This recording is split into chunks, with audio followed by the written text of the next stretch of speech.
Welcome to the Future Finance Show, where we talk about treasury management on Mars.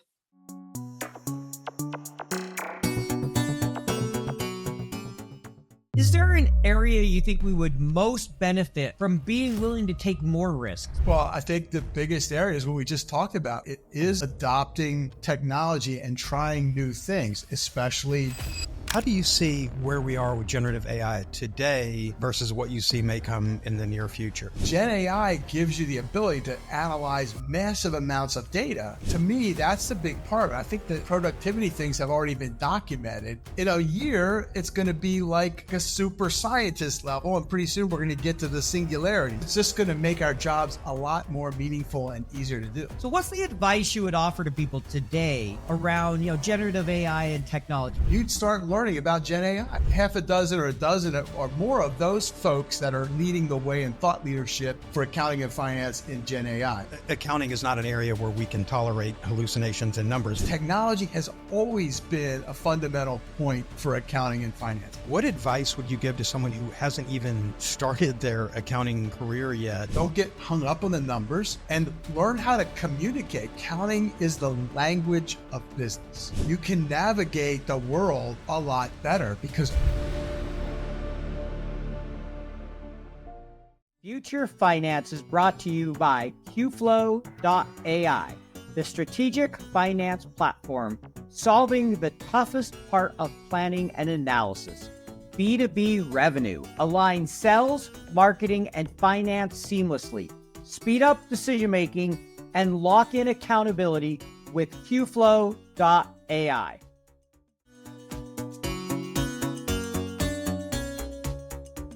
Let's dive in with a news update from the world of AI, which sometimes sounds like one of those 90s melodramas like 90210 or maybe Dawson's Creek. I don't know. I don't think I ever watched either of those. Anyway, I can't wait for OpenAI the movie. That's all I'm saying. I'm recording this shortly ahead of this episode dropping, and I'm already worried it's going to be stale by the time the episode goes up. To level set where we are in the world of generative AI, let's dive in a little more to some of the most recent rumors. And what's going on in the leaderboards and the latest management shakeup at OpenAI. It seems like every month there's some new management shakeup there. But first, let's address the elephant in the room, or should I say the strawberry in the garden at OpenAI. CEO Sam Altman sparked excitement in the AI community a couple days ago with a social media post featuring a photo of strawberries. Seemed innocuous enough, but those who were following, I guess kind of the OpenAI fanboys who were following this really closely, many believe that was a hint at the company's rumored new foundation model, which is codenamed Strawberry. I don't know if this is GPT-5 or GPT Next. It's been called various things. Some people say Strawberry is the evolution of, for people who are following it really closely, last year around the time that Sam Altman was fired before coming back, we were talking about Q-Star back then. So the most likely application of Strawberry is that it's the evolution of Q-Star, which is advanced reasoning capabilities. I don't know if this means it's GPT-5 or whatever, but there are rumors around a new model and Sam Altman sort of mastering the free marketing around this, teasing with a photo of strawberries. Anyway, don't know what it is yet, but the rumor mill is saying that as early as this week, which would be, before this episode airs, we may see a new model of GPT 4.0 or GPT 5, whatever we're calling it. You heard it here first, or if you're listening to this recording after the fact, I guess you heard it here last. With GPT 4 now 17 months or so old, anticipation for OpenAI's next significant release is growing, and just in this kind of arms race, it's going to be important for if they want to stay ahead. Well, in a lot of ways, OpenAI has already fallen behind. I think Google's Gemini 1.5 Pro recently took the top spot on the Limsys chatbot arena leaderboard, and it surpasses GPT 4.0, and the short previous reigning champion was Anthropic's Claude 3.5 Sonnet model. Claude did briefly hold the lead, showcasing advancements in reasoning, coding, and math. And they also rolled out this new artifacts feature, which is super cool. But, I think that's worth noting that we are going to see, if we're seeing just iteratively better models while we're waiting for the next generation of models to come out, it's nice to see these UX improvements like what Anthropic has done lately. At some point, Gemini 1.5 Pro had a significant performance improvement over its earlier versions, and it was on top. But then right behind that, Meta came in with their open source Llama 3.1, which is a massive model with 405 billion parameters. Llama 3.1 is OpenAI is calling it a teaching model, but it's providing strong competition across a lot of benchmarks. And as all this is going on, OpenAI has some crazy internal challenges. 3 key executives recently departed, including co-founder and president Greg Brockman, Brockman's not fully out. He says he's taking a sabbatical to the end of the year, but John Schulman, who was a co-founder there from the beginning, also left to join Anthropic. It's just interesting the shakeup going on. Again, I can't wait for OpenAI, the movie, but there's other issues at OpenAI. The model's still performing for the most part, but we've all heard about this model that's the interactive chat, where people are comparing it to the AI from the movie Her, and it from people who've used it, it's supposed to be pretty amazing, but there are some bugs in this.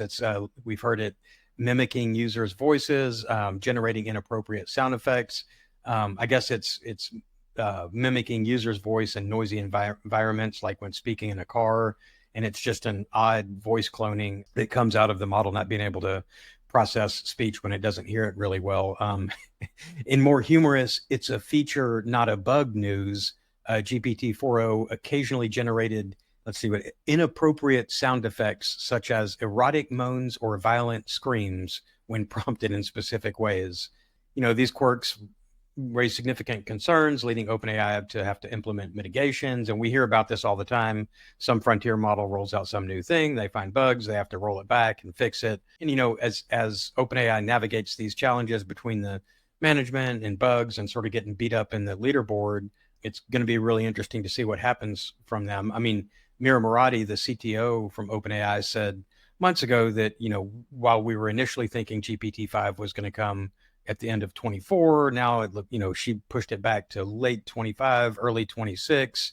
So it's going to be interesting to see what OpenAI does, and if Strawberry ends up being anything, or if this is just a rumor mill that's going to go nowhere. But meanwhile, Google, who has been in dead last by all accounts, really from the beginning of the OpenAI arms race. But, Google's come up with their 1.5 Pro. You've got Anthropic with their continual developments, and Meta with what they've done with 3.1. You've got XAI out there with this already running a massive data center, where they're training their next model. So a whole lot of competition. And I don't know what's going to happen, but I know it sure is fun to watch. And we'll be sure to keep you updated on all the latest developments as they come. I'm sure many of you have been hearing the buzz about AI coming to take all of our jobs. We talk about it on every episode. And this week, I've got some good news and some bad news for you. The good news, according to a recent Wall Street Journal article on how AI has already begun changing some jobs, not replacing them, but in the article, it said, these jobs are changing, but the AI apocalypse hasn't arrived just yet. Census data from March showed that 2.6% of employers reported cutting jobs because of AI, while 2.8% actually added jobs. So let's call that a wash. But, here's the thing, and this is what we've been talking about for a long time. AI is already changing how a lot of us work. The Wall Street Journal article mentions doctors like Amy Wheeler in Boston, who's using AI to automatically generate notes from patient visits. If you think about this, you see doctors every time you go in now, they're carrying around iPads and taking their notes. And Wheeler said the notes, whatever AI tool they're using, the notes are incredibly accurate, and says now she can get back to the point where doctors can give actual medical care. And as she put it, not be an IT specialist and a writer. Similarly, in the legal field, we had some quotes from Isaac Summers, who's an associate at law firm Ropes and Gray, and he says generative AI helps him uncover more useful search results and take on additional cases more efficiently.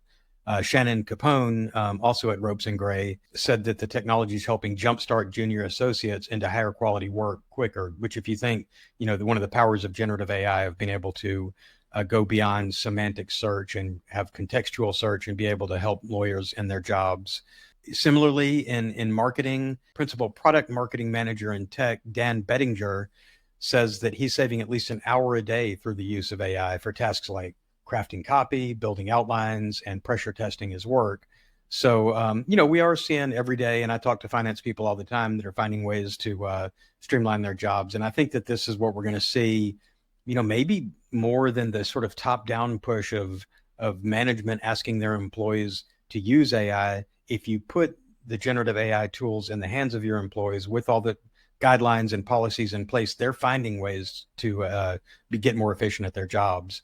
There are other things though, and it's not all so rosy. That same Wall Street Journal article talked about an illustrator named Sam Tung, who said, AI tools can now create visual content in seconds, in any style. You can iterate through it and it's all free and happens very quickly. And that's obviously going to potentially threaten jobs in creative fields. But Tung did say that there's tools out there now that artists are using to protect their work. Programs like Nightshade, which somehow corrupt the images so AI can't learn from them.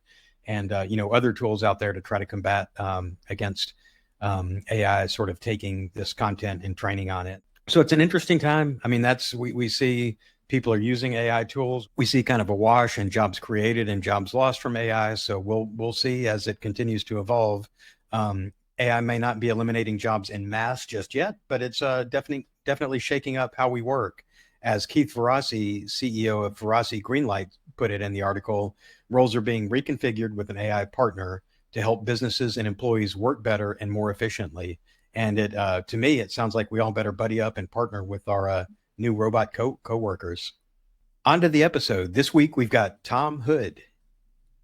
Our guest today is Tom Hood, a visionary leader in the accounting profession with over 24 years of experience as the CEO of the Maryland Association of CPAs and the founder of the Business Learning Institute.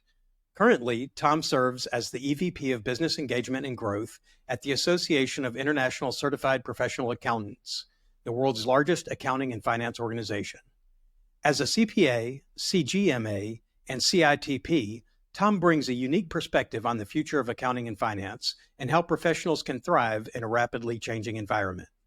He is passionate about empowering others to embrace change, leverage technology, and develop new skills.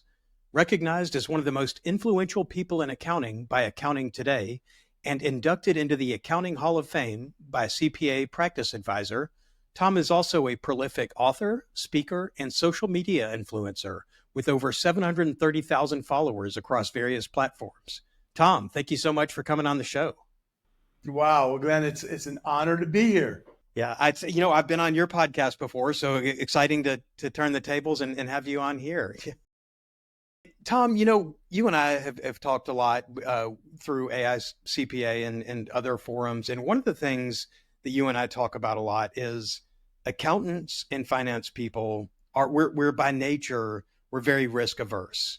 And that's one of our strengths. You don't want your controller or your CFO to be taking unnecessary risks. You want the exact opposite. But I think being risk averse makes you kind of hesitant to change. And you and I, and Paul as well, a big part of what we do is encouraging accountants to embrace technology and change. And this can be a difficult thing to do with people who are inherently averse to it. But tell me a little bit about why this is so important to you and how you've moved forward with this mission. Well, I mean, ever since I began my career, I think technology was the key to advancing, right? I mean, it used to take me 2 weeks to close the books for our big construction company I was a controller at.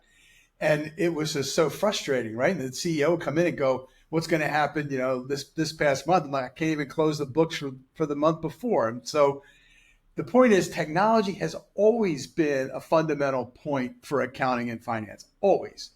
And I think ever since electronic spreadsheets, I'm old enough to know when they came on the first PCs, Lotus 1, 2, 3, and Excel and all those things. And so ever since then, right, it's been that march to automate what I call transactional accounting and finance and move us into strategic accounting and finance. And so that's why I'm passionate about it. It releases what one of our CFOs said is the mind-numbing work, soul-sucking work that we have to do sometimes trying to get all the numbers in the right spots in our systems. So to me, that's why it's incredible right now. And I think as we think about where we are right now, especially Glenn, with your work in Gen AI, right? We're on the brink of the fifth industrial revolution. And this is our moment to basically step into the driver's seat and move our organizations into this fifth industrial revolution as a result of Gen AI and us adopting all the newest technologies, this whole idea of frictionless finance, et cetera. So that's why I'm passionate about it. I think we're now finally seeing what we all envisioned even 20 years ago. For sure. It's very exciting. I can see Glenn has a big smile. He's excited over there. I really am, because I think, going back to me, like you, Tom, my whole career has been linking technology with finance, but it's because it's that old saying, it's sometimes wrongly attributed to Steve Jobs. I don't remember who originally said it, but it is, if you want to find the most efficient way to do something, give the job to a lazy person. And I say that sort of tongue in cheek, not that I'm lazy, but I've never in finance and accounting wanted to spend my time doing data entry and these menial tasks. It's like, let's get that done as easy as we can so that we're actually adding value to the organization. There's no question about it. Yeah. So it's an exciting time, I think. But you're right. We do have to encourage our peers to kind of move along here and get going. Would I be kicked off the show if I said I have those occasional moments when I do want to do just that mind-numbing work that it's like, all right, I can just sit here and not even think for a little while and feel like I actually accomplished something? Paul, we all have those moments, don't we? Like, I just want to do like really mindless work. And, totally agree. Especially if you're doing that day after day. Yeah, no, it's terrible. So, but I think we got a tagline: avoid the soul-crushing work that you used to have to do. That might be our episode tagline. There you go. I want to go back to kind of risk for a little while. We talked about how we tend to be risk adverse. I'm curious, from your perspective, if you look at the accounting profession and finance in general, is there an area you think we would most benefit from being willing to take more risks, maybe stepping outside the proverbial box, so to speak, more often? Well, I think the biggest area is what we just talked about, right? It is about adopting technology and trying new things, especially Gen AI. I mean, I think the productivity gains are just incredible, but yes, you have to experiment. You have to make some time for it. And you have to think about, how am I going to take the appropriate risks? So I feel like that's a big one. I think the other one, and this one's because it's in the US anyhow, it's caught up in all the politics, but ESG and sustainability, right? That's a forward-looking extra value piece that's going to impact everything that we do in the near term. And so the quicker we start looking at that, that's another one. So those would be my two big ones, right? Let's step it up in the Gen AI, the technology place, and then let's start getting savvy about ESG and sustainability. Like ESG, sustainability, the generative AI and technology. And you mentioned step it up. So how do you think we're doing so far? Do you think most accountants are starting to, play with and test and be willing to learn Gen AI? Or do you think we're really kind of lagging at the moment from what you're seeing out there?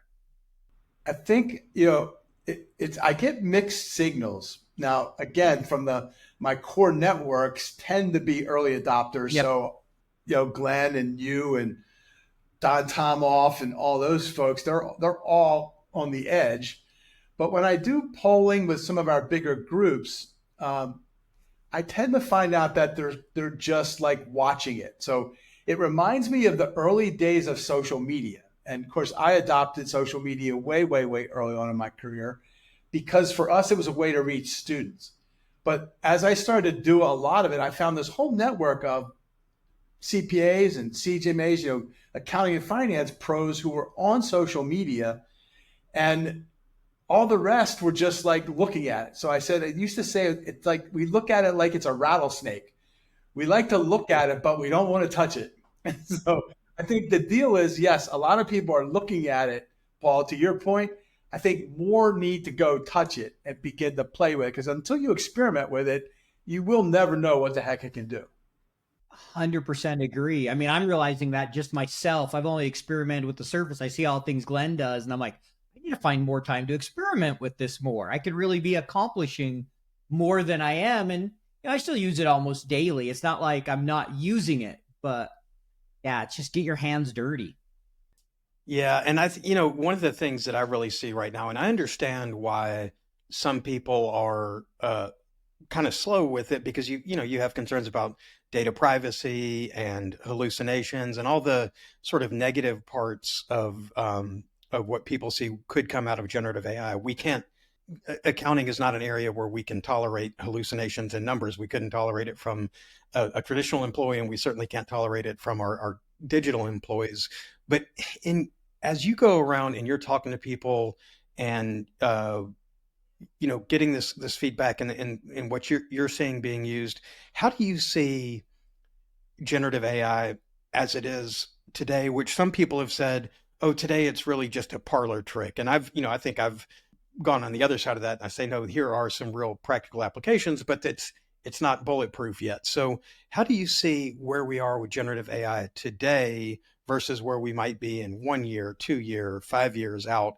I mean, how people are using it and how they should use it today versus what you see may come in the near future. Ever feel like your go-to-market teams and finance speak different languages? This misalignment is a breeding ground for failure, impairing the predictive power of forecasts and delaying decisions that drive efficient growth. It's not for lack of trying, but getting all the data in one place doesn't mean you've gotten everyone on the same page.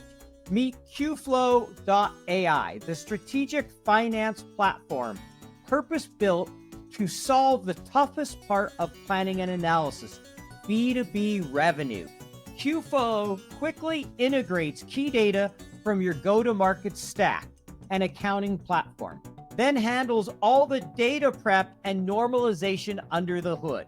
It automatically assembles your go-to-market stacks, makes segmented scenario planning a breeze, and closes the planning loop. Create airtight alignment, improve decision latency, and ensure accountability across the teams.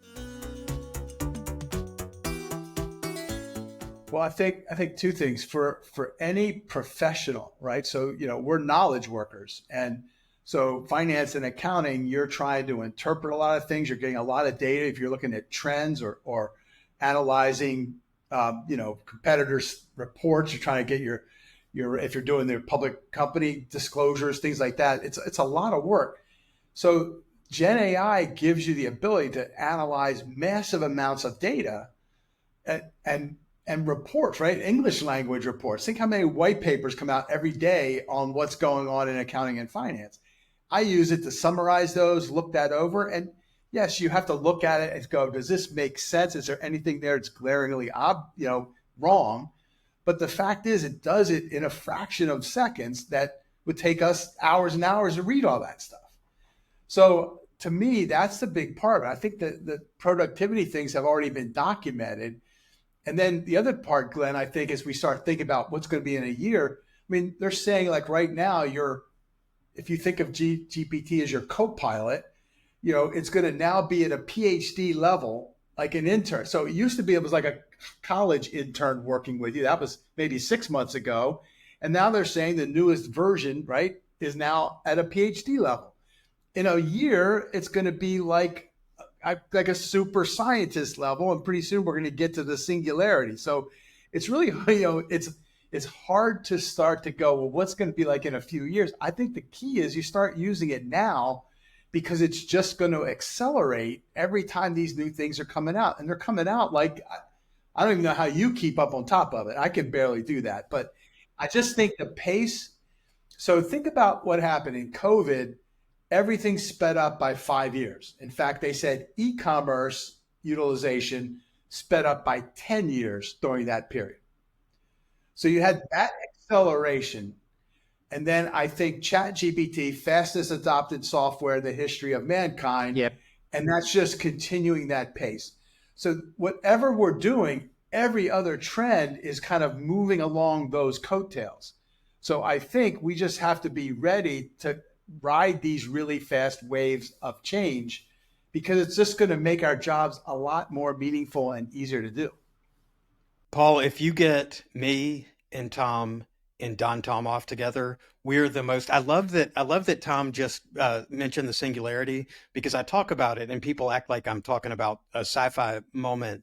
But for Tom to mention it, I know we are kindred spirits and we're out there both, preaching the same gospel here. But I think, I don't know if you guys saw 60 Minutes just last night, but all the news about quantum computing that's going on. And there is a roadmap for a rapid acceleration of quantum computing. And I talked about this in my monologue on the last episode of this too. When we start getting convergence of AI, new computing paradigms, quantum computing, I mean, if we are sitting on the sidelines right now and just burying our heads in the sand saying, well, I'll figure this out later, we're going to get left behind. So I think, Tom, really a big part of what you're doing out there, communicating this message and getting people to get out of their comfort zone and try it out. I mean, I think it's really, really important, because it's getting caught flat-footed by this wave. It's just going to take you out if you're not ready to surf it. I totally agree. Yes, and I'm a little scared of you, Tom, and Don in the same room, but that's maybe a separate episode. I love Don, great guy. We'll have to have him on at some point too. But so obviously we've talked about, if people aren't getting involved, they're going to get left behind.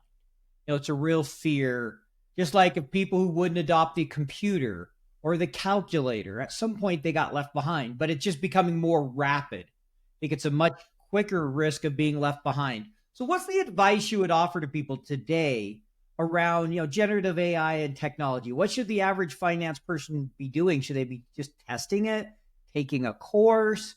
What's kind of the advice you'd give them? I think the best thing I know for me is, I call it my learning network. So I mean, I use social media to learn personally. That's probably where biggest benefit, right? That's how I ran into Paul Yu. That's how I ran into Glenn. That's how I ran into Don. And then once you find that network of people you're following, you're watching what they're talking about, and you could just in any given day just look at those couple feeds, and you'd be able to catch, if you started to apply anything they talk about, you'd start learning about Gen AI, right? They give you exact things to do to actually go try it out, right? Ali Miller's another one, Jason Statz. I mean, there's a half a dozen or a dozen or more of those folks that are leading the way in thought leadership for accounting and finance in Gen AI. That would be one area to start. I think the other one is, you got to do it, right? You can't be like watching it going, I'll just read about it. You got to literally get out there and get your ChatGPT subscription. I use Perplexity AI. I've got one with ChatGPT. We've got MS CoPilot at the association for our data protected stuff. And you got to just start playing around with it. And then once you start to see what it can do, then you can build up that. Now, yes, you could go take a course, take Glenn's course on LinkedIn or something along those lines. We're developing some of that training. But I think that's the critical part, right? Lean in, experiment. Now, the other part is you start to have to beef up your skills, or I call them the success skills around the T-shaped professional, to be able to tell the story, communicate, and collaborate with what you're doing with Gen AI back into your organization. So that would be the other piece that I think you have to do. And I love that you said being able to communicate it back and the other skills. Sometimes we just think of AI and the technical side of it. We got to figure it all out. But there's the soft skill side of it as well. There's being a potential champion, or being able to communicate how it will benefit others so they don't think it's just a parlor trick, right? Because there's a lot of people that are like, hey, I don't trust you. And if you can demonstrate and show them, oh, well, I just saved 4 hours on this task, the light bulb goes on. Because none of us want to spend 4 hours doing something that we can do in 15 minutes with technology. Correct. That's absolutely correct. And it's funny because now anytime you have an issue with your computer, whether it's a network thing or whatever, I just put it in ChatGPT and say, help me out. And it gives you step-by-step instructions, saves hundreds of hours of stuff that you'd be trying to go back to a support group or whatever. And you can do it right there. Like, how do I do this in PowerPoint? It's as simple as that, right? And that can save you a lot of time. We all talk to people who are in their profession now and who've been doing it a while. And it's one thing to tell someone I'm an accountant, I'm an FP&A person, this is what I do. Now you're telling me I have to go learn a whole new skill set. And it's just, sorry, that's the nature of the world. I don't care what industry you're in, you've got to learn this new skill set because it's going to be around everywhere. But I'm thinking now about my niece who is majoring in accounting in undergrad. She's going to graduate early in December this year. Already has 2 competing job offers. Holly Janovich is her name. She's a listener, so I'll shout out to her here. But so and she loves accounting. So it's so great to find, because the issue with people not coming into accounting at the rate they used to, the fact that she loves accounting. I'm wondering what you would tell someone who's still in school, coming into the profession, knowing that it's about to change so much. What advice would you give to someone who hasn't even started their accounting career yet, wrapping up a degree, coming into the workforce? Where should she be focused as she heads into her career in accounting right now? So it's funny because we just ran our first high school student leadership academy, which was incredible. I had 20 young people in high school talking about a career in accounting. Most of them had no idea what it was. They thought it was all numbers. So that's probably the first thing I would say. It's a lot more than numbers. And it gets to the core, which is accounting is the language of business. So once you learn that language, like any foreign language, you can navigate the world a lot better because almost everything has accounting embedded in it, whether in a nonprofit. We were explaining that if you love sports, but you can't play football, you could be the accountant for the Baltimore Ravens. And then you could get to explore your passion through that career. So I think it's about getting really good at the language of accounting. Don't get hung up on the numbers and learn how to communicate, because the communication skills are more important. That's what you're gonna have to do, is explain those concepts to non-financial people. And that's where ChatGPT or Gen AI, any of those pieces will help you as well. So to me, I think that's the big thing. Yes, there is a bit of math, but it isn't like high level, quantum stuff. I mean, it's easy stuff. So I would say lean into that. Make sure you take those soft skill courses, right? Think about the communication, the English, writing, communication, spoken, all that. That's critical. Great advice. And I like how you said it's about so much more than numbers, and it's really not that complex of math. Tell you the business calculus class you probably have to take for your business degree is going to be more complex math than you'll be doing in accounting at any point. Very true, Paul. So I think people don't need to be too afraid of that. I think we'll go ahead and move into our kind of random get to know you questions. So Glenn will let you know how his works. We both take a little different approach here to have some fun. So we used Claude 3 Opus this week. We asked it to give us some questions for a podcast. We got 25. You got 2 options. You can pick a number between 1 and 25, or I can have the random number generator pick a number. And that's the question we'll ask you. So which one you going for? I'll go for the random generator. No, I think so far, every single person has picked the random generator. Like, let's leave it all to chance. All right, here we go. You get question 11. Hopefully it's a good one. Some are better than others. All right, here we go. Oh, this is a good one. If you could have dinner with any historical figure, who would it be and why? See, I would say Ralph Waldo Emerson.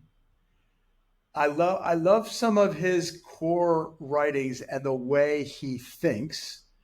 I got to visit up in Boston, up in that area where he was from, and I just love how he connected nature and effectively, I guess, philosophy. Just a really cool thinker. So I'd love to sit down and chat with him. a good one. I like it. All right, Glenn, your turn.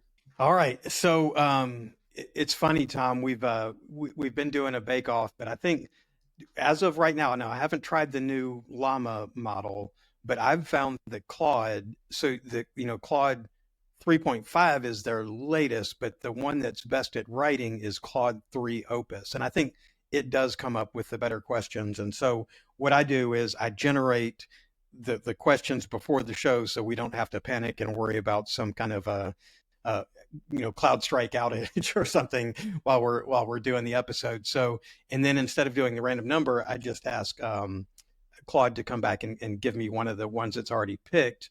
But it is fun to do these because some of them like that one, that's a pretty common question, but sometimes it comes up with some off the wall ones. So let's see. I'm going to ask it to pick one of ours. Okay. Yeah, I like this one.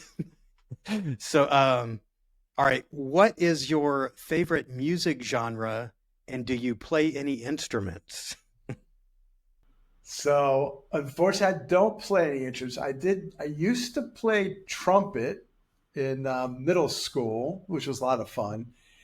Music genre, I like all kinds of genres, but I grew up on hard rock, Aerosmith, Southern rock, Leonard Skinner, those. So those are my main ones that I love to listen to. They're the ones that like get me going when I get psyched up about stuff. That's great. That's great. And I remember we had who's your partner at AICPA that's the huge metal fan that Barry Payne. Yes, he does not look like a metalhead, but he is. It's true. He runs around. He's seen Metallica, I don't know how many times, watching them in concert. I think he just got back from Foo Fighters. So yeah. Yeah, it's fun. Sometimes you see people and you would never guess that that's the genre they like or the music they listen to. And you just never know the different things people enjoy. And a lot of it comes from the period we grew up in. I know a lot of my music still does. Yeah. For me, it's all yodeling. That's all I'm listening to. It's just how you do. Yeah, I can't get Glenn to, he's convinced we need to change our intro to yodeling music, but I haven't quite got onto that yet. So we're battling that. Well, I think we'll call it good there with the two questions. I know we're right at the kind of top of our time, but just want to take a minute and thank you for joining us, Tom. We really enjoyed getting to chat and spending a few minutes with you, and we'll be excited to share this here in a few weeks with our audience. Love it. Anytime I can chat with you, both of you guys, it's always a good time. So I appreciate being asked to be on the show. Well, we appreciate you joining us. Thank you very much. Thanks, Tom. Take care. Thank you. Thanks. Thanks for listening to the Future Finance Show, and thanks to our sponsor, QFlow.ai. If you enjoyed this episode, please leave a rating and review on your podcast platform of choice. And may your robot overlords be with you.